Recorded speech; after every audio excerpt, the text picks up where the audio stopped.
All right. So what is up, everybody? Shadow Scout 001 here, 13 here, with Kyler, the Wookiee extraordinaire.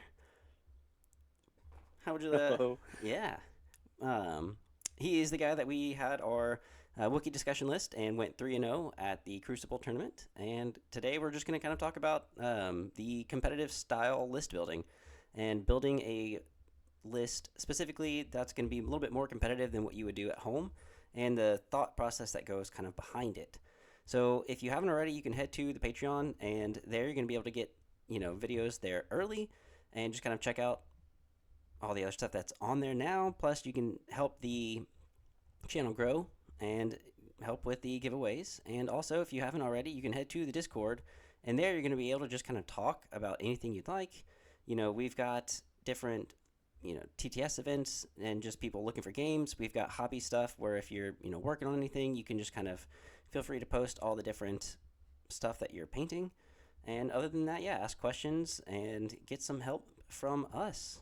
But yeah, other than that, let's go ahead and get started. So, we were talking a little earlier about setting up an objective style list and how to do that. And you've definitely already you've worked with Yoda, and so you know how to really build out a good Yoda list. And we had one, for example, that was a Yoda, Chewie, R2, three phase ones, an ARC Trooper strike team with Echo, and three Bark speeders. Was there anything that you wanted to kind of talk about with that and how? Because you saw this one at Gen Con, and then you decided to play it yourself with a little bit of a twist, giving yourself Protector and Recon Intel with Chewie. hmm What are some of the things that go into a competitive build for you? Like, what are the things that you specifically do to build a competitive list? Yeah. So when I watched uh Gen Con, or when I started reading about the list and I was looking it up and I was looking and I saw that Yoda had done so well. As an avid Yoda player myself, I was super intrigued at this take on it. It runs uh three naked phase ones and three naked barks, which is seems very thin, and an Echo Strike team. You're thinking, how does this list work, right? So I had to pilot it to double check. I saw that it had an aggressive bid. I believe the Gen Con version had 13-point bid, which is super aggressive, and I said, okay, well, obviously he wants to play his objective. Um, and the pilot of the list in Gen Con, he had posted some things and some notes, and I watched all that, and I was really curious about his take on it, and I learned some things. And one of the things that I learned is that R2D2 and Yoda are like a match made in heaven. And guidance on a secret mission person is pretty darn good, especially when that secret mission person boost their speed and get an extra move off of guidance. And there's other cute things that it can do, and we can so like. But before I talk about the cute things that the list can do, I think the better thing to consider is that, like, when you're building a list, like, what do you want to, how do you start, where do you it's a blank canvas, like, where do you begin? And where I always begin is I decide first, are there any key pieces that I can't live without, right? Whether that's because I'm doing something thematic. In the case of the Wookiee Defenders list, I knew I was bringing Fluttercrafts. I knew I was bringing Wookiees, right? So you sort of start there. I also knew I was bringing Yoda. In the case for this list, I knew that 10 activations was important, given the objective that it likes to play. It likes to play Breakthrough. It likes to play uh, secret mission with Breakthrough, so you can score up to 11 Ps. It's really fast units, etc. It plays Recover and Hostage, which we know Yoda is particularly good at, and then of course Bombing Run with the Bark Speeders basically puts you on par with Blizzard Force. And so then you look at the aggressive bid, and you think to yourself, well, what is it trying to bid for, right? Which objectives does it really most likely want to see? And I think the answer is almost always going to be Bombing Run and Recover the Supplies. Like, no doubt. I think that those two are the things that it does the best. Hostage Exchange is probably third place. Breakthrough would be last, simply because your core are thin, your barks, everything is naked, so you don't want things to get shot up. But that's why you're bidding. If I'm not bidding, then my take on list building is that if I'm not going to bid, then I need to decide very quickly whether or not I'm an 800 point list or not. So in the event that if you are playing an 800 point list, you know that you're going to be playing different things. You know that you're going to be playing like Sabotage the Vaps. Most likely, you're going to be playing um, different objectives as a whole. Um, whether you play intercept or key or those kinds of things is up to you. But when I play 800, I need to make sure that I'm bringing secret mission or bounty in almost all cases because I really really do not want games to come to a tie. Like or kill points. I want to win on victory points. I don't want it to come down to kill points because kill points feels more like the dice decided the game than the players, which is and I know that that's oversimplifying it, but that's how it tends to feel for me. So I like to ensure saying, okay, I'm doing everything in my power to make it so that kill points didn't matter this game. Um, so in when I was looking at the Yoda list, I did make some tweaks. I really loved Protector on Chewbacca and Recon Intel. It opened up some plays, and the only thing that it really lost is it lost strict orders compared to what the original list creator played. Strict orders in my testing just didn't do enough for me. That being said, it could have been a meta call. It could have been, I'm sure there's great reasons to have it. There were a few times where it was nice, but I don't think that ever was a deciding factor in my games. So I went back to my comfort zone and I put Protector and Recon Intel back on Yoda, and I feel that an 11-point bid is still fairly aggressive. Actually, it's very aggressive, I would say, and it pretty much ensures that I'm still going to be the blue player. Um, and yeah, so and then if I'm gonna play um, a Yoda list that's not going aggressive, and I'm gonna be playing 800 points, then you're probably gonna see me play a lot of different objectives, right? You know, obviously we're dropping certain things. We're not gonna be playing bombing run anymore. Most likely, you know, we don't want to tie. We don't want to tie game. Um, we want to try to force recover. We want to force hostage because Yoda's so good at it. Um, and then we're going to probably be playing like intercept and key positions. Um, so that's usually like my take on the objectives and where I start. So I pick out my objectives and then I start filling in the list and I play around and I play into the things that the objectives that I have in mind and with the point total that I have in. Yeah, I How do you think. like to start? Oh yeah. So I know that whenever I'm building something, I'm kind of stuck on a Shadow Collective Mall Mando list, and it's 800 points because I feel like I can try to be as flexible as possible. You know, Mandos are very maneuverable and they're fast, and so they can kind of catch up if they need to.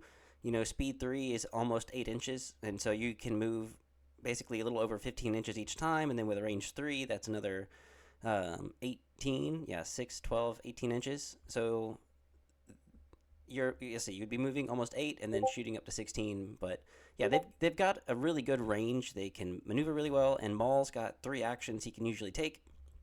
So it's kind of nice to have a very objective where I can utilize that. And bombing run with 3 Mandos, you're doing really well with breakthrough. Uh, Depending on the activations you have, like with pikes, you're probably not going to do very well with breakthrough, but you can probably try to be as defensive as you can. And with hostage exchange, you've got Maul and you've got Mandos who can, if they were to claim anything, they could move at speed 2 and still jump, so they can get away with a hostage just in case, or at least recover the supplies. You can make it to the middle as fast as possible, and sabotage the sabotage the moisture evaporators. It just kind of depends. If you stay back, you've got at least Mandos with a range 4 jetpack rocket, and then if anything else gets close, you still have a pretty decent dice pool at range 3 and 2 because they still shoot 2 dice at range 3 and 2. Don't remind me. Yeah. The only issue is they don't surge. Now, the best thing to do is to play that, seize what power we can, where you have a free aim and 3 free surge tokens that you can use, on the Mando's offense or even the Pike offense, or even for Maul's defense, just in case, because he doesn't get a dodge from it. And that's come in handy for me before. And I feel like, objectively, these are very flexible because, I mean, with his Eminence, you might not be with. Okay, so his Eminence basically gives a suppression to everyone at round in range 1, and you can skip the rally step, anyone at range 1 of him. So if you have Mandos with like 6 or 7 suppression on them, you could just skip their rally step, you can recover, and then you could still shoot. So you still get 2 actions. In the next turn, you're still out of suppression, so you can just do whatever you want. And then, with the Phantom Menace, you can just kind of give Maul the order, and he's not getting shot, so you can kind of put him in a position where, at the end of the round or by the middle of the round, he can get to where he needs to get, but he can use Force Barrier and then move, recover, do whatever he needs to do, and then have Force Barrier up again, and then use it if he has to. And then if you needed to recover with 3 actions, that's pretty easy to do. And you're trying to keep him kind of in the back and let the Mandos shoot for you while you protect him. And it's fun to put this together and to play it. Obviously, there's some things that it doesn't do well with, and that's a different topic. But for the most part, I like 800-point builds because at the end of the round, you get to choose what side you're on. You get to kind of choose last what objective or deployment or anything that you want. And if there is a tie in kill points, you break that tie.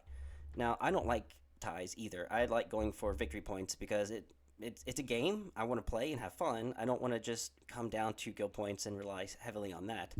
So whenever I'm trying to build a list, usually it's coming down to 800 points, but I'm trying to get an overall list that is going to be helpful for anything I want to do. So for an 800-point list, if I'm playing against Bombing Run, well, how about I just get to the point where if I can't make it in, just try to blow up their bomb carriers and use your bombs to maybe blow them up, and maybe it comes to kill points at that point, sure. But nobody scores, or you just have to find a way to counter whatever it is by looking at their objective deck, seeing kind of, in my opinion, what they're going to be the weakest at in there, and or what their weakest units are that are going to be the best. Like for Breakthrough, obviously, if they've got 10 activations, but they've got a lot of naked units, you go after their naked units, and you get the rest of your units into the deployment zone, you're going to be good and safe. But if I'm trying to build an objective list, so if I'm going to go like play Blizzard Force, then I mean you've got 4 bikes and you've got a Force user, so you're going to be really good at bombing run, key positions, breakthrough, and hostage exchange. And you've got a lot going for you because obviously Vader can do so much, and he's a Force user, and he can manipulate the board big time. And you've also got very fast units that can get the bombs in quick, or you're almost prepared for everything. But yeah, mine's all over the place. I pick a piece that I want, like Maul, and I really like Mando, so I try to fit as many of those as I can, and then I just fill the rest in with what is required. And then with the points that are left, if it's with one of the builds, I had 15 points left. So, with Maul, Burst, Force, Push, Darksaber into the fray, with 3 Mandos, with the Marksmen, the Shields, and the Rockets, and then 2 Capos and 3 Foot Soldiers. One of the Capos has improvised. It's a 15-point bid. Now, obviously, the Pikes need to be beefed up a little bit more, but with 15 points, you're really not going to beef them up much more. And if you do decide to give them something, you're probably I'd give them prepared supplies, and then that would give me 800 points. So I'm kind of just left at a 800-point build and need to be ready for anything. And I feel like, again, Mandos, they can carry a bomb, they can get into breakthrough, hostage exchange they do very well at. And for the most part, I'm kind of predicting who is going, if a person's going to bring a bid, what are the objectives they're likely to bring, and then I try to just counter that with an 800-point list. That's really just kind of what I think, but I'll give it back to you, and I know that you don't like to necessarily, I mean, it's not absolute, but you like to have a bid, whether it be small or kind of big, because you like to play objectives, and I just kind of like to play the game at 800 points. Um, but Yeah, yeah, for sure. Um, yeah, to kind of bring back up the 10x Yoda, because I think that it's the best example that I have in recent memory. I took it to a tournament um, in Tampa, and it was 28 players as a store. It wasn't a store championship, excuse me. But it was a large tournament, Critical Hit Games down there in Tampa, and it was a great tournament. And I wound up 3-0ing with this list. The reason why I think that it was so good was, again, is that it is an objective beast. It changes the whole game, where I'm presenting my opponent with some tough decisions. Hostage exchange against Yoda is already tough enough, but R2D2 actually provides you another avenue to make it extra annoying, because even if the name of the game is, hey, you're going to score your hostage and I'm going to score my hostage, I have R2D2 with secret mission and guidance, right? Also, R2D2's 3-pip can allow you to really screw up your opponent's plans if you just want to win, I think, a more traditional route. Where, if you're not familiar with Smokescreen, R2D2's 3-pip, it provides R2D2 and one trooper a speed 1 move. This happens at the start of the activation phase, or excuse me, at the assign orders step, but this is after round one, right? You've left round one, and so the protection that hostages gain for round one, where they can't be engaged and they can't be interacted with by enemy effects, is over. But you're able to speed 1 move in that in between phase. So this allows you to actually start engagements with their hostage in between rounds, basically. And so having comms relay is important there, so that you can relay the order over to Yoda, so that you're playing a 3-pip and you're not giving up your order control. So you can do some fun things like have Yoda on the first turn, guidance double. You can double guidance with a one off the 1-pip. You can double guidance your hostage carrier if you think that that's important, right? Like if you're playing against a Vader and you're scared that he's gonna Vader's might your hostage away, you can 1-pip double move. Now it's too far. Vader's not going to be able to do his shenanigans, and Vader's might your guys all the way back across the board. Keeps them safe. If you don't need to do that, because maybe you're playing against a more traditional list, Yoda 3-pip, get your tokens, lots of stuff going on there. You have a lot of different play that you can make. But then when you drop the R2D2 3-pip, you can have guidanced a unit or double move them, or however you wanted to get them there, right up close to the enemy hostage at the end of because you are 10x, right? You're a 10x Yoda list, so at the very end of the towards the end of phase one, you just move a core. They're a naked core. They're only 52 points. You really don't care about them a whole lot, right? You march them all the way up next to their hostage. Play R2D2's 3-pip. You begin an engagement with them. So now the enemy now you have an order on your core from R2D2, and your opponent is left engaged with their hostage. They're starting round two with their hostage carrier engaged. It's not a good place to be, because, as you know, to withdraw, it takes your whole turn. So their hostage basically is faced with a, oh, I only get to do one move, right? And of course, if you just go with if they don't go with that unit right away and withdraw, you can go with your own unit, and you can just dodge and standby. So now you're engaged with their unit, and if they withdraw, oh, I'll just walk right back into you, right? And keep that core kind of glued to that hostage the whole game. It's it's kind of dirty. And of course, meanwhile, your opponent is dealing with that. You have R2D2, who's going to threaten secret mission, and he's marching up the side of the board. And due to C3PO, he can give himself a suppression so that they can't shoot him. So it's such a focused on objectives list, right? It puts your opponent in some weird spots. They don't want to play hostage against you now. So maybe they want to move on. And what's your other objective? Bombing run? Well, You score 3, I score 3. I've got bikes. It's going to be pretty easy for me to do it. Okay. Guidance R2D2 on his blast off turn. Guidance R2D2 into the deployment zone.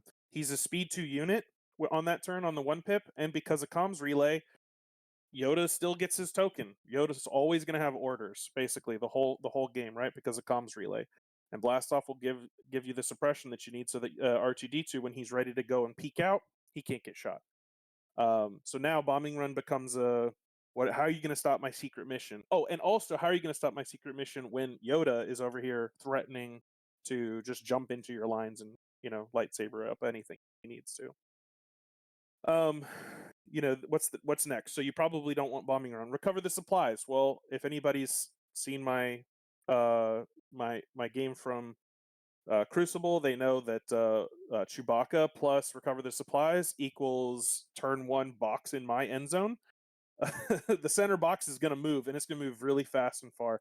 And for those who haven't seen it, Chewbacca with recon can scout up, move um, twice. If it's not advanced positions, you would move twice, and then you can guidance a claim and then run away. As an alternative play, what you can do is if you're aggressively banning deployments and you get advanced positions, which I was running, Chewbacca now has Scout 2, so you can just move and claim, and then you can double guidance 2 moves to run Chewbacca away. It's pretty nasty. So they probably don't want to play recover the supplies, because now they have to run into your lines across the board, and they're hoping to kill a box. So the last thing that's there is breakthrough, and of course you're playing bikes, you're playing secret mission. It's going to be hard to outscore you. Your 10 activations, you're just going to play safe. You're going to force barrier with Yoda. You're playing all the tokens. You're doing token sharing. And if they're slow, you have bikes, so you'll just score with R2D2, 3 bikes. That's 5 victory points because of secret mission. So you can basically just use your core to tangle them up and use Yoda to deny activations the whole game. So it's kind of nasty. And of course, don't forget, you're able to ban objectives too. So if you see that your opponent's playing something, like 10 activation as well, and you don't want to play breakthrough, we'll just ban it, right? The only thing that a blue player can't ban is the 3rd slot, right? Unless your opponent helps you, right? So if you see breakthrough in the 3rd slot, just that's the only way that it can be forced by the red player, because they would have to use their first ban on an objective, and then their second ban on the objective again. But if I see that, you better believe I'm banning aggressively into specific conditions and deployments that are unfavorable for my opponent. So that if they do indeed want to ban into breakthrough, I'm setting myself up for a good deployment or a good condition. Yeah, Things like limited visibility or something like that. yeah. It sounds like whenever you want to build an objective-based list, you kind of need to be prepared for every single objective, and not just be Right. strong at 2 or 3. You need to be having a plan for it all, and how to counter what your opponent's going to want to do. Yeah, that list just seems so unreal and insane at what it can do. Because you've got Yep. like you've got your Chewie to help protect, and with the 2 pip, bring Yoda anywhere for the most part, and then R2 with the calculate the odds. Even if you needed to guidance that unit to calculate the odds again, um, even Yeah, on on Yoda's 3 pip, it's insane. You calculate the odds, give Yoda the tokens, oh and then yeah. on Yoda's turn, you guidance to give Yoda more tokens. So you basically have Yoda double up on the calculate the odds. So that's pretty powerful. Very defensive play. So 3 pip turn is pretty brutal. They have to push. You're gonna have 4 aims to share across your army at range 3, 4 dodges, two surge tokens. Again, you're using it all for defense primarily. Um, I would say in that list, but it's quite good. It's not going to do the same thing as the Yoda Padme list that was featured in Crucible. That was an 800 point list for one, but also that list was using those aims, dodges, and things to position for big alpha strike. This list is not going to do that. You've run naked core, naked barks, right? These guys' job is to be thumbs and be scoring. That's 100% of your list. Every single thing that's in this list is a objective piece. It is not. In fact, in my games, I would probably say that the only units who killed anything in out of all three of my games, I had it's not like you're going to score low on kill points. I think I had a little over 12 or 1300 kill points at the end of 3 rounds, which is like 450 average per game, which is not high or low. It was a little skewed because I did play Dark Troopers twice. Once it was Dark Trooper Remnant, and the other time it was Gav Tank Dark Troopers.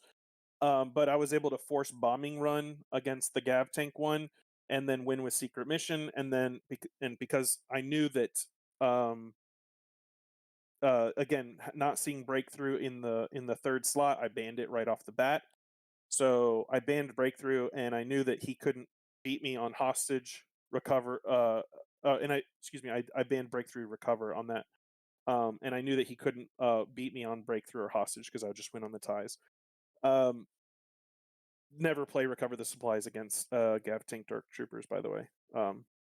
You're not gonna have a good time. Um, but and I guess we can talk into that because it does illustrate a point too. Um, but yeah, I banned aggressively to like put them in the worst possible position. So um, and then against the remnant player, similarly, I did not ban any of my objectives. I felt pretty good about all of them. But breakthrough, if I remember correctly, breakthrough was actually in the fourth slot, so I knew my opponent couldn't force it in any way. So I was happy to just ban, and I was able to force limited visibility with danger close. And the remnant player just could not do enough aggression. He just couldn't get enough aggression rolling. And so I killed a lot of Dark Trooper models in those games. So I think that's what skewed my kill points, up a little bit in that tournament.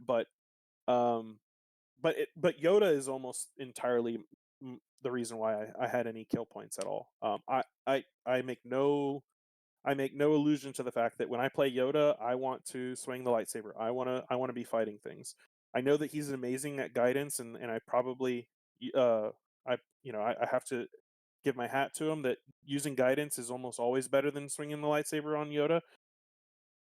That being said, it's a Star Wars game, and I like lightsabers, so I I have a hard time not running burst of speed on him so that I can make some plays and things, and I would say that probably out of those 1,300, Yoda was 1,000 of those kill points. So, like I said, he's that just the way that I play him. If I'm going to lose a game, it's because I'm losing my Yoda, and kudos to my opponent. You got me, but that's my play style. Um, Yeah, but yes, do you think that force users should stay in the back, or do you think most of the time they should go forward? Because I know I've seen with oh, loaded question. yeah, because with the barrier, with force barrier, Yeah, you and have I run it. Yeah, yeah, you've got a much easier time of protecting your uh, the rest of your army. And yeah. if you can generate tokens like either Anakin or at least the Luminous Beings turn, is it just better, you think, to wait with a Force user or get too aggressive, or there uh, certain points in the game that you need to rush in, and what are those points, or what are those like times, you think? That's a good question, and it's a kind of a loaded question because I think that the the the best answer that I can give you is the right time is the right time, and I know that that doesn't sound like I'm answering it, but it's true, right? So when you see opportunities to gain advantage with the lightsaber, it's almost always for me as the way that I play. That's the right time. If I don't. I am not going to run my Yoda out there and force an engagement that is just going to kill one unit and then I'm going to get shot up. Like, it's not going to happen. I'm going to be playing him as the linebacker where he's sticking with my army, he's force burying everything, he's providing tokens, he's guidancing units around, he's getting protected by Chewbacca. That's his job. Like, if, however, my opponent recognizes that they can't win unless they make something happen, that's when I'm going to use my lightsaber because I'm denying them the opportunity to make something happen. In a lot of cases, especially when you see like the R2D2, if you're escorting that R2D2, they're going to have to move some units over there to try to take care of it, and those are the units that you get to chop up. And so that's exactly what happened in all of my games, where the Dark Troopers realized that, or the Dark Trooper players realized they had to walk their Dark Troopers over there and just start deleting my activations, trying to kill my bikes, to get it so that they could shoot R2D2. But in doing so, they're killing things that I don't care if they die. I don't care if my core dies. I don't care if my bikes die. And they would lose their Dark Troopers. So at the end of the game, what was left on the side of the board, he had a bunch of his, in the Gav tank example, he had his stormtroopers left, he had Gideon left, and he had like one Dark Trooper down to like one model left or something like that. Um, versus the Remnant player, he was down to something similar. He was down to like Gideon and like one or two units. Dark Troopers were dead. I scored, and I'm scoring more victory points because of Secret Mission and because of uh um focusing on the objective. So again, objective lists, you want to be blue, you want to put your opponent in a situation where they can't choose to be passive. They're losing on turn 0, right? And that's if you're playing blue, and I always tell people, if you're going to bid 8 points or more, you know, like otherwise 799, 800, those are really fine. I guess I didn't mention like why 799. Yeah, go ahead. Yeah, so 799 or 798, but usually 799 isn't always something to do with like a rounding error, right? Where like you just couldn't find that, you have a 5 point instead of a 6 point, thing. Sometimes I build lists and I intentionally keep them at 799. Even though I could probably swap one thing or another, right? Like for instance, you could switch out an RPS for like a Z6 and that gives you the one more point or something like that, right? I'm sure a lot of lists are out there are similar. Or you can throw a recon intel on a unit and that'll give you the last 2 points, or a grenade to, give you 3 points or something. And you could be 800. Well, why don't you? And the reason why I don't is when I feel like I have a list where I don't want to be blue player very often, but I want to be blue player against red decks or red lists. Meaning I don't want to play sabotage. I don't want to play, those types of, 800 point, I'm gonna win on the tiebreaker, blah blah blah. Like those objectives. I don't want to. If I've made a list where I don't want to ever play those, that's when I'm 799. So my Wookiee list is a perfect example. I'll play any single objective there is. I just don't want to be playing sabotage the moisture evaporators because at that point, my aggression, my Wookiees are trying to run in and shoot, like melee things, and I want to be killing. It's going to be a bloodbath, and I don't want the game to come down to kill points, right? And some could make the argument that Yoda's good at, giving a guidance to tap a VAP at the end of the game, but sometimes it doesn't work out. You get force push away, it's just the distance is wrong, or they deploy into the way, way, way, way corner, and you'll just never get over there. And again, I don't want to play a game that comes down to kill points. So that's why I run 799. So to me, it's pretty clear. I'm either 800 or I'm 799 or I'm bidding high. I'm 8 plus. And again, my sweet spot personally is I feel more comfortable when I'm bidding over 10 if I'm trying to ensure blue player. I like it 10, 11 point. That's where I feel pretty comfortable. So this is going to be a random little thing for you. Talking about each faction. Okay, so what do you think the for like CIS, Shadow Collective, all that stuff? I was gonna say, what do you think are the best? Like, I wouldn't say objectives because everyone has bikes for the most part, so everyone's going to have some sort of fast units. What do you Yeah. think the most competitive pieces are for, I guess, each faction in your eyes? What do you think for each faction? I guess maybe like the one, maybe top two. What do you think the top two best units would Oh be wow. This for is almost like a objectives? this is almost like a tier list, death match, Yeah, kind of. we're oh man, I'm sure we're gonna get a lot of very happy comments from everyone about how wrong I am. Uh, This is just your so take from your experience. What have you my found to my be the most yeah, best? yeah. So my take. All right. Do you want to just start with like rebels and work our way down on like the things that I think are good for objectives? Sure, yeah.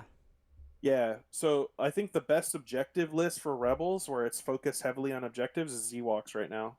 Maybe that some people might think that's a hot take. I don't think so. I think Ewoks are really good on objectives.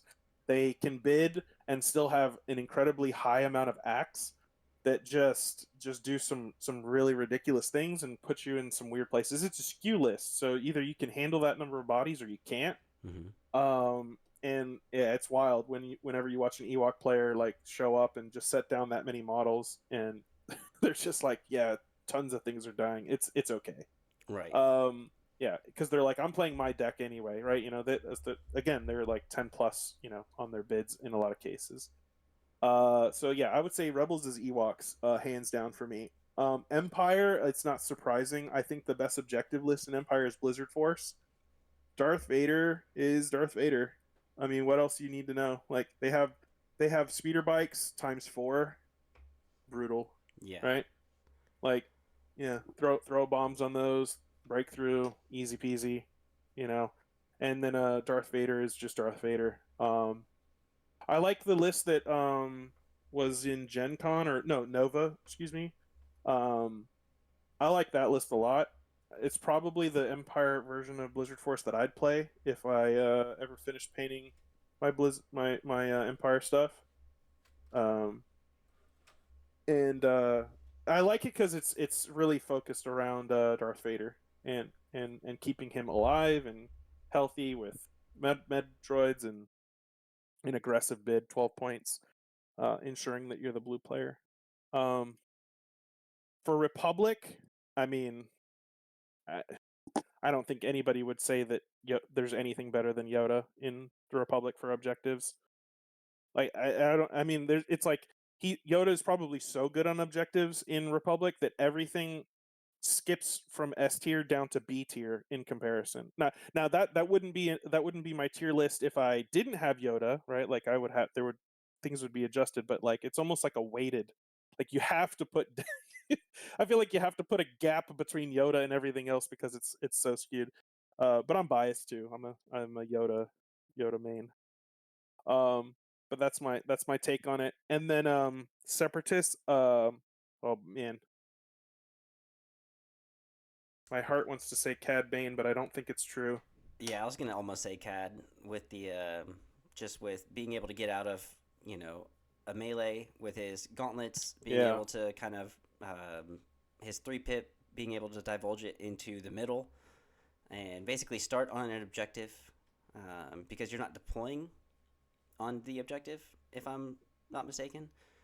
yeah. Your token, if it's revealed during deployment, can't be touching the objective because nothing can start the game touching. But because the token is not a deployed unit, yes, you may reveal him round one and be touching the box. Which he's the only guy that I'm aware of that can start the game in base contact with an objective. Yeah, pretty brutal. But Um, but yeah, but that is a note for all you out there that if you have a way to reveal Cad Bane during deployment, like through Scout or something like that, it does reveal him, and he cannot be basing the objective token if it happens during deployment. So it did come up in a tournament for me. And it's a form post, so got you. I'm That is good to 100% know. on that one.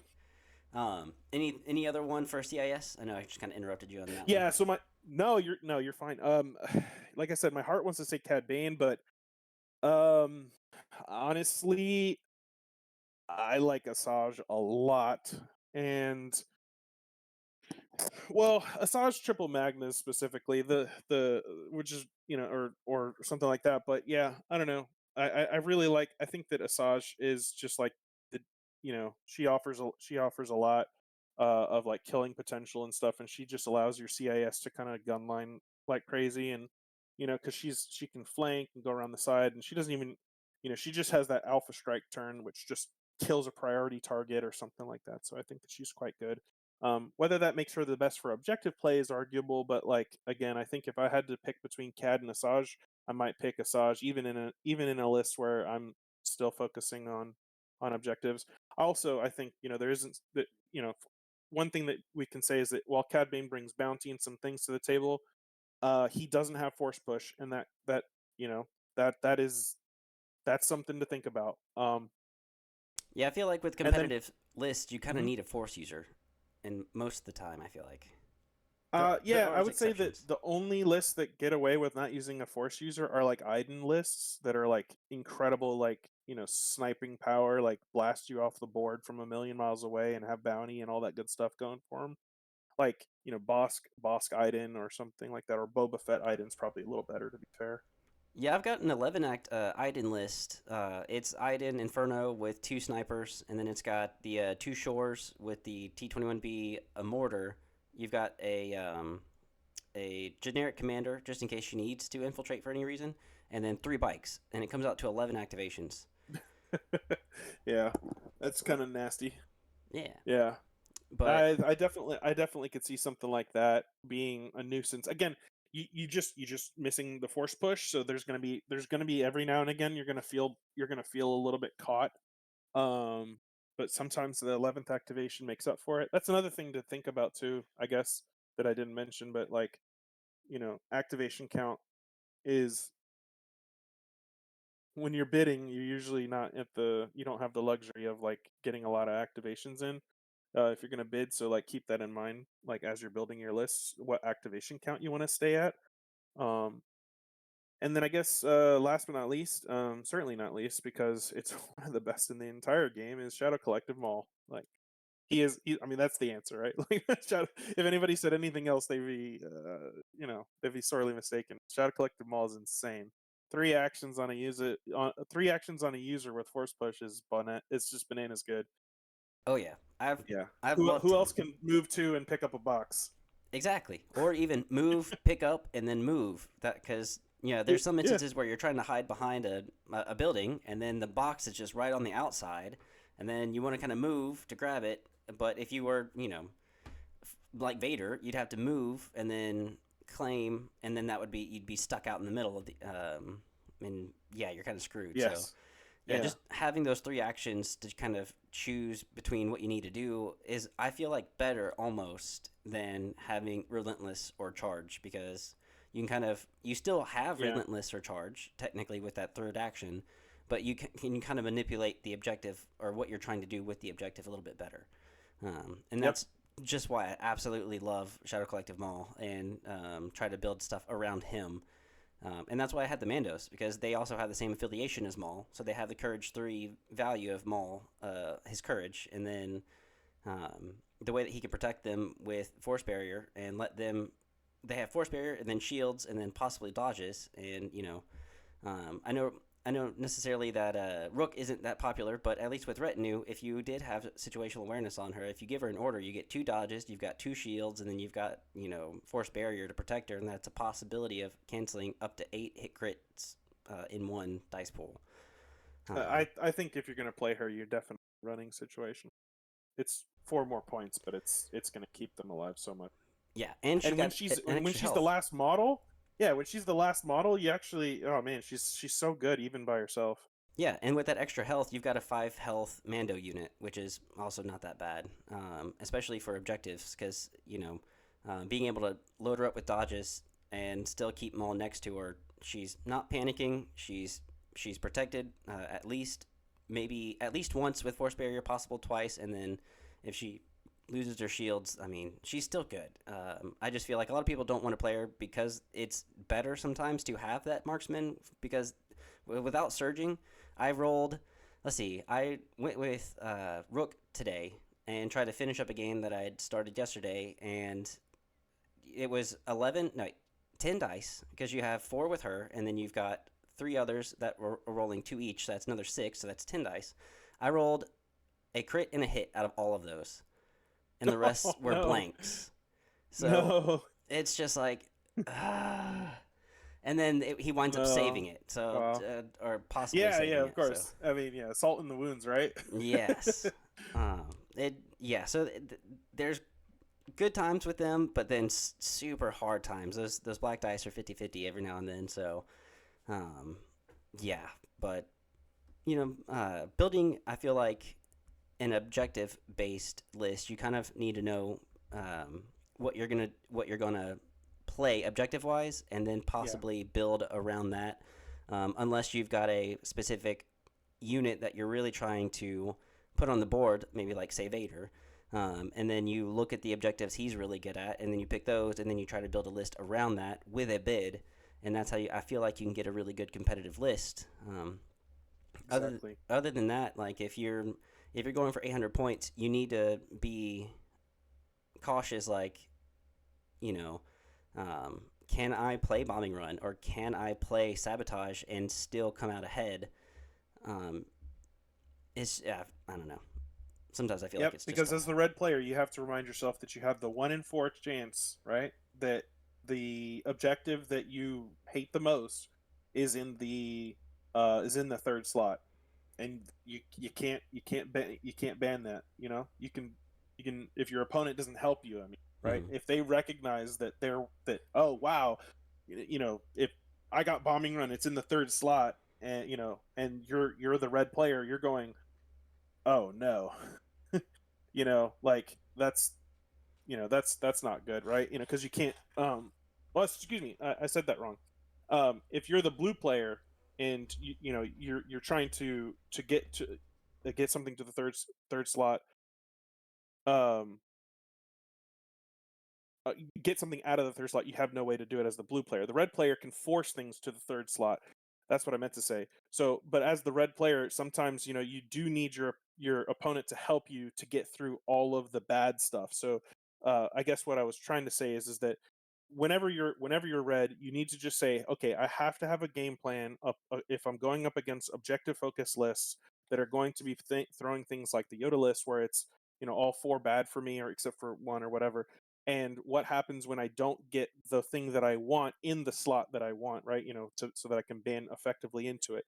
And I think the backup plan for most players in that situation is look at your deployments very carefully and look and see if you can do something that your opponent's not expecting. Because I know from myself when I'm playing an objective list, sometimes I get so tunnel visioned on like, yay, I got the objective that I wanted, and then I don't realize it, but my opponent banned the deployments and it puts it so that I can't put my units in an effective position anymore.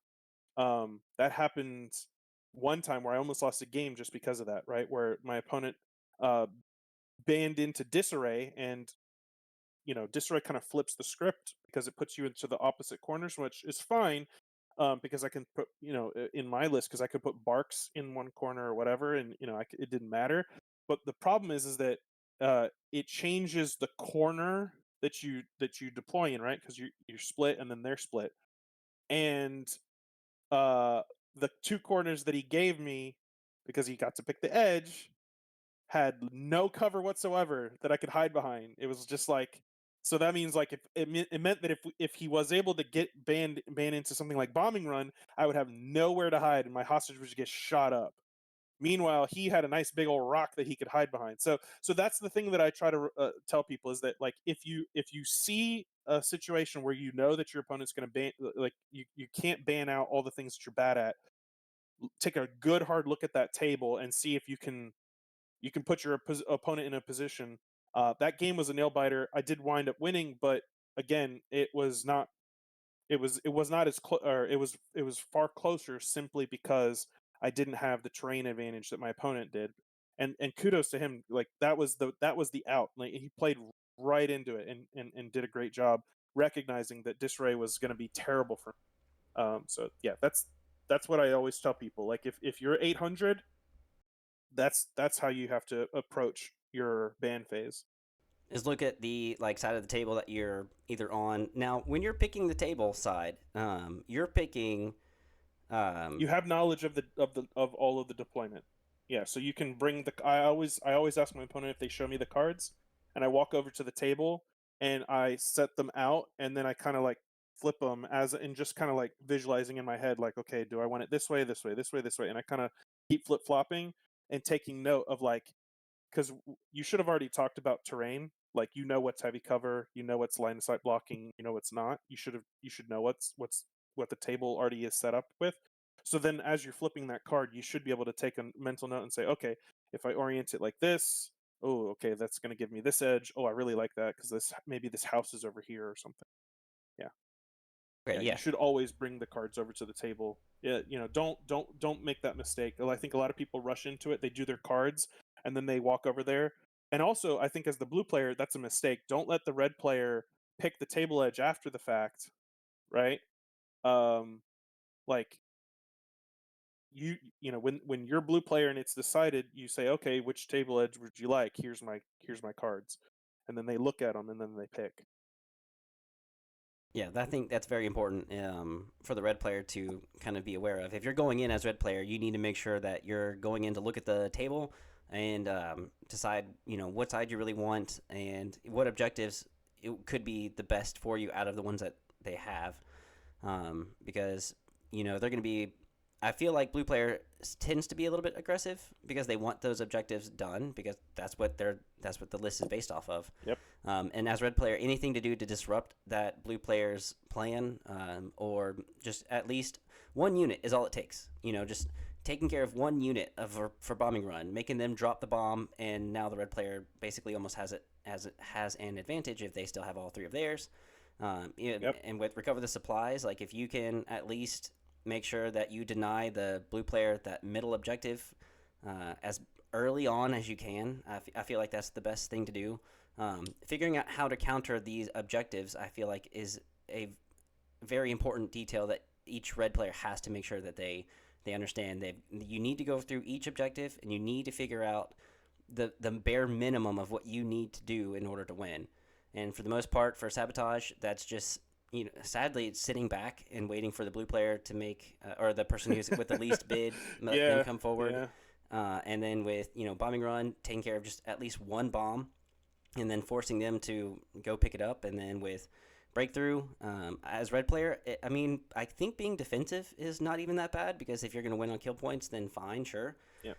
With you sabotage, no, I already said sabotage. With payload, that's a tough one because, Payload's rough. yeah. Payload is real rough. Yeah. I avoid it.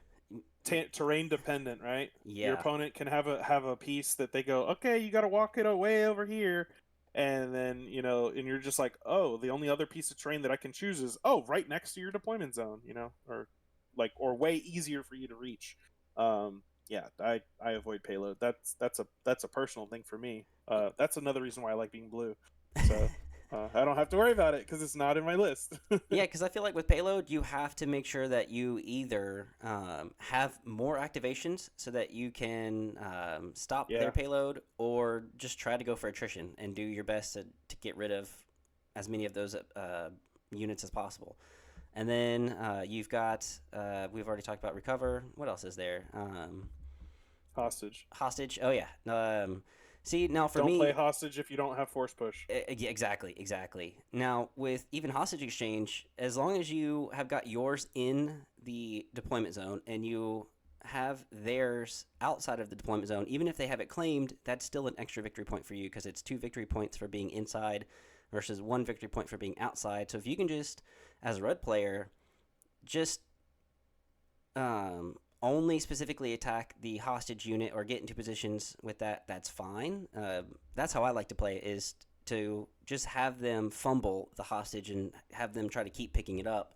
Yep. Have them focus on that rather than focus on your objective. If you see, I just hate saying do the bare minimum, just blast one of their guys and then run. I feel like that's not playing the game. I feel like that's just trying to win, and it's not fun for both players. And so I just like to have fun and, at least have them fumbling their hostage and trying to get it, and I think that's the best. With intercept the transmissions, it's okay to hang back, score your main side transmission, let them score possibly the first two, and then if you've got bounty, you could possibly break that tie, and or at the end if um, they're out in the open, get them. But it's so tough because if the middle objective or if that middle a piece is surrounded by a ton of line of sight blocking terrain and you're a red player and you're Yep. just waiting for that last turn to score double objectives, you're probably not going to do it because they're going to get in such a good position. So that's another tough one as a red player to kind of play up against. And then I think that's it. I think that's all of them. Key Yeah. positions. And I, Sorry. oh yeah, key. Yeah, key Yeah, positions. key is the most to me personally. My favorite and least favorite objective in the whole game because it rarely for me comes down to a tie. You know, but when it does, it's brutal because it's a turn 6 only victory and you can feel like you're doing nothing the whole game for it to come down to one big turn. And then yeah, so I love it, and it's love hate for me. I tend to not, I tend to ban it if I'm playing, even if I'm playing it in my own objective deck. Just that's a personal preference thing. I know Yoda's good on it too. I just, it feels like it's a lot of what's it called? It's anticlimactic sometimes, right? Like you well up the whole game and you're working towards this turn 6, and then everybody's double moving and doing things, and then all of a sudden you just count it up and you go "Duh, duh, duh, duh, duh, duh." Oh, okay, you have more activations that can touch, and that's the whole, like, yeah, it's now that's an oversimplification, and no hate to the people who love key positions, but I like the whole game to have like action, like, or I try to play that way. And I think that that's maybe why it's love hate, is because there are some times where you just, like, the first 3 turns, you're sitting behind a building knowing that there's no reason to get out. There's no reason to peek. There you just wait, just hold on and wait for turn 6. Yeah, that's why I'm not the biggest fan of it. And also, it's like you have to wait until turn 6, so you've got to try to hold out. And if you don't have a very high activation, like if you've only got 8 acts Yeah. and you're trying to play very defensively, then that's fine. But I like objectives that are going to decide the game quicker. So like Mhm. hostage and stuff like that. Yeah. Because if you've got a small activation list, as if it's going hard and you can define it in those first 2 turns, and then by turn 3 and 4 you're just kind of playing it out. I like those much better than having to try to dwindle down someone else's army and then have them rush in and you try to rush in. It's and Yeah. yeah, that because like with lower activation lists you're kind of screwed on that. Like you just I'd rather just play something that's not going to be turn 6 defining because I don't know. It's Yeah, and be careful to those players who aren't, maybe if you're not the fastest player, or your opponent, or you recognize your opponent is not playing very quickly, because in a tournament when they call time in the round, that turn becomes the scoring round. And so sometimes people will lose on key positions because they expect there to be one more round and it doesn't happen. So I always encourage people, if you do have to play key, watch the clock, wait, make sure that you're getting through all 6 of your rounds so that you didn't miscount the amount of moves necessary to touch at the end of the game. nice.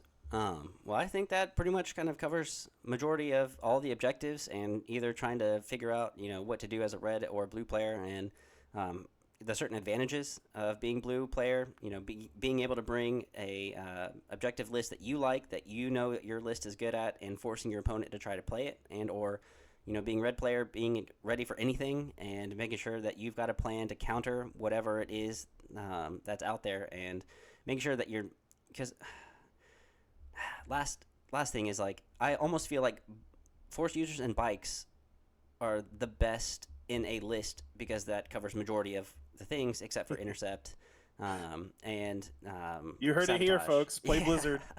yeah. um, but they've just had the most success. Like your Yoda and 3 bikes, or Vader and the Yeah. 4 bikes. Or Staps. Flutters. Or Flutters. Yeah, Flutters are awesome because they've got the speed 3 now in Wookiee Defense Force. So yeah, you if you're not playing bikes or a Force user, or even together, you just need to have a really good plan to counter all Have the a plan. objectives. But yeah, that's really it. Um, Anything else to add for competitive list building? No, I think I think that covers a lot of it. Yeah. Yeah. Well, yeah, thanks guys for watching. We'll wind up cutting it here. Hopefully you stay tuned all the way through because this is awesome. And I feel like if you are either new to Legion or you're trying to get a good grasp on, how to think about objectives, this is going to be good because, you know, if you want to play objectives, be the blue player and make sure you've got a list that is specifically geared towards all the objectives or, like we were just talking about, be red. But yeah. Well, that is it. I hope you guys enjoyed it. You heard it first from Kyler, the Wookiee extraordinaire, and me, Shadow Scout. If you haven't already, visit the Discord, and at some point soon, we'll probably have to have a live Q&A, and just have you guys ask questions. And maybe what we can do is if I can get Kyler and the Chosen One and Graham or the Canadian Bear, if I can get all of us together and we do a live Q&A, I feel like that would be the best. And That sounds fun. yeah, we can do that soon. I'll try to put it in the Discord for all of you guys, and then we'll set a date once I have confirmations from everybody, and head to the Patreon and become a supporter and get all of the videos early, and ask questions or get one-on-one help as well. And yeah, that is really it, guys. So hope everyone has a good rest of your night. And Kyler, any other words? Play Wookiees. Yes, that Wookiee Defense Force is amazing. But yeah, guys, all right, I will see you in the next video. Peace.